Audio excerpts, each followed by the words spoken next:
আসসালামু আলাইকুম রহমতুল্লাহ।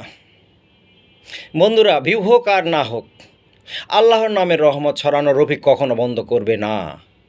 আজ আমাদের বিসমিল্লাহর 10 ভাগের 7ম খণ্ড। আজকের কথাটা একদম কড়া আর পাকা। মনে রাখবেন, আমরা প্রতিদিন কত মানুষের হিংসা, শত্রুতা আর শয়তানের কুদৃষ্টির মধ্যে চলি।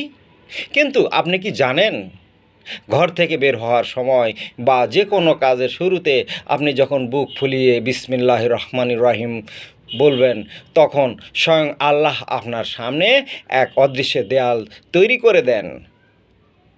কোনো শত্রু, কোনো হিংসুক, কোনো শয়তান আপনার বিন্দুমাত্র ক্ষতি করতে পারবে না। আল্লাহর নামের চেয়ে বড় কোনো পাওয়ার এ পৃথিবীতে নাই। কার কার আল্লাহর নামের উপরেই কড়া বিশ্বাস আছে, কমেন্ট বক্সে আল্লাহু আকবার লিখে জানান। আর 8ম খণ্ড দেখতে এখনই রফিক ভাইকে ফলো দিয়ে রাখুন। আল্লাহ আমাদের হেফাজত করুন, আমিন।